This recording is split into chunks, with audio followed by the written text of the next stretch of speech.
2024년 현재 서울 아파트 가격은 다시 오르고 있습니다.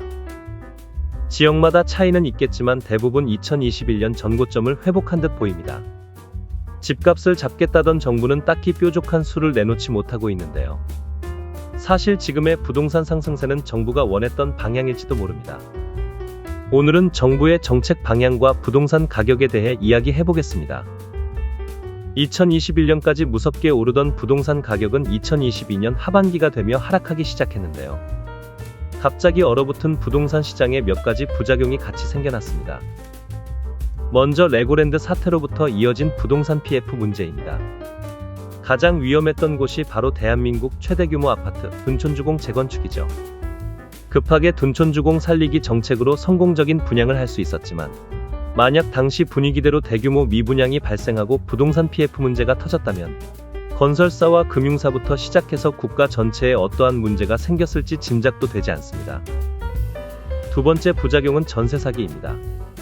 집주인이 세입자에게 전세금을 돌려주지 못하고 경매를 내놓더라도 전세금보다 낮은 금액에 낙찰되어 결국 세입자가 피해를 보게 되는 상황인데, 사실 부동산 가격이 오르고 전세 가격도 같이 올라준다면 다음 세입자에게 보증금을 받아 현재 세입자에게 주고 끝날 문제지만, 부동산 가격이 하락하며 눈에 보이지 않던 문제들이 한꺼번에 터지게 되었습니다. 심지어 빌라 전세는 아직도 외면받고 문제가 해결되지 못하는 상황입니다. 보다 근본적인 문제는 거품으로 쌓아올린 우리나라 부동산 상황이겠지만, 그 거품을 모두 걷어내고 해결할 수 있는 사람이 누가 있을까요? 대한민국 전체 가구 중 주택을 소유한 가구가 56.2%인데 이 사람들의 자산 가치를 떨어뜨리는 정책을 내놓는다면 다음 선거에서 다시 집권하기는 힘들겠죠. 결국 따져보면 부동산 가격이 올라주는 게 가장 쉬운 해결 방법이었습니다.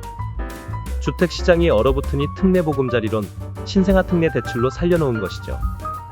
게다가 지난 정부에서 기록한 주택가격 최고점을 넘지 않게 관리한다면 비난의 화살도 조금 비켜갈 수가 있겠죠. 지난 정부보다는 잘했다는 식으로 넘어가면 되니까요. 최근 서울 부동산 가격이 지난 정부 때만큼 높아지고 있습니다. 고가 주택들은 진작에 전고점을 추월한 지 오래되었죠. 정부는 뒤늦게 은행을 압박하고 대출 이용자들에게 혼란을 주고 있는 상황입니다.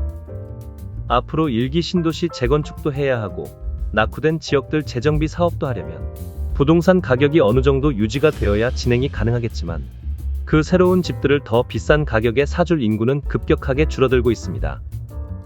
미래 세대를 위한 정책을 내놓아야 할지, 현재 세대의 자산을 지켜주는 정책을 내놓아야 할지 답 없는 어려운 고민이겠지만 결단이 필요한 시점이 다가오고 있습니다. 시청해주셔서 감사합니다.